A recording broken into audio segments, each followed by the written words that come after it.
Hi, Trisha here, and you can see that I've been using salt on my paintings. We're going to create lots of different effects into our paint just by using salt, so let's get going.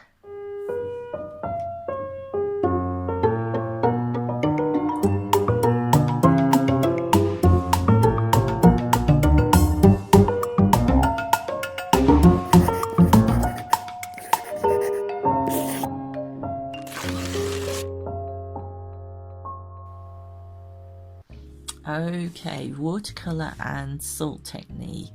This is what I'm going to be painting. I'm going to paint straight in here without sketching, but feel free to draw if you want to. And I'm just going to paint a little house, a little hillside and some trees in here. This is a great technique to use with really simple images, and it's really effective.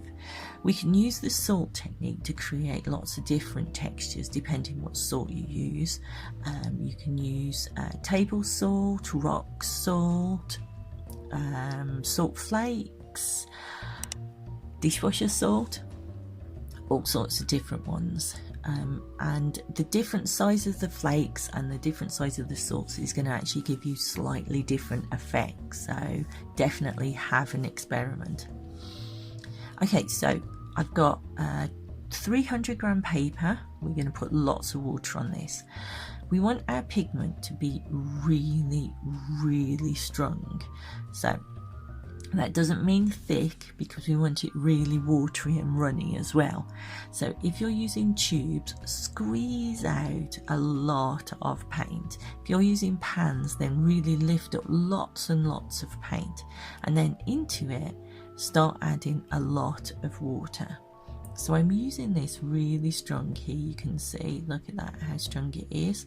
And then I'm going to add some water into it. So this is already diluted on my palette, but I'm going to add some more water now.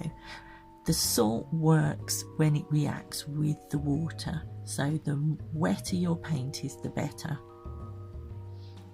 So I'm going to come back into my paint now. I don't want that water to kind of dilute any of the colour, so I want lots of nice strong colour.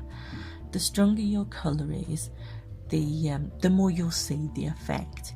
If you're using something like a yellow paint maybe, you're really not going to see the effect very well, so use a nice sort of bold colour. There you go. So I'm just using one colour, which is a bit of a lie, isn't it? Because you can see that my palette's quite messy and got all sorts of colours. But I'm just, I'm not putting lots of different individual colours on here. I'm just using sort of one big base of colour to work into. But you can work different colours if you want to. You've just got to remember that it's got to be wet when you add the salt. You can see how wet my paint is. It's running all over the place. It's a little bit scary for watercolour, it's a bit too wet, but for this effect, nice and wet. So let's put a little bit of sky on here, and I'm just using a lightish colour. So I'm just watering that original colour down, but it's got to be wet when you add the salt. Right, I've got dishwasher salt, which are little round crystals of salt, but use whatever salt you've got available in your house. Different salts will create different effects.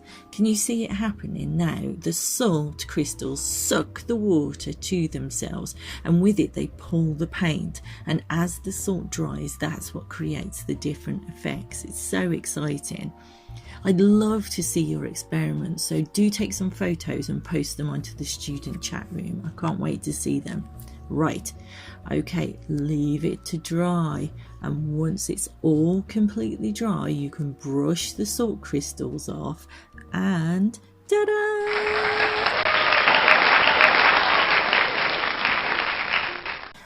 Thanks for watching, and if you enjoyed this video then do click like, and don't forget, subscribe to my channel to find more videos about arts and crafts.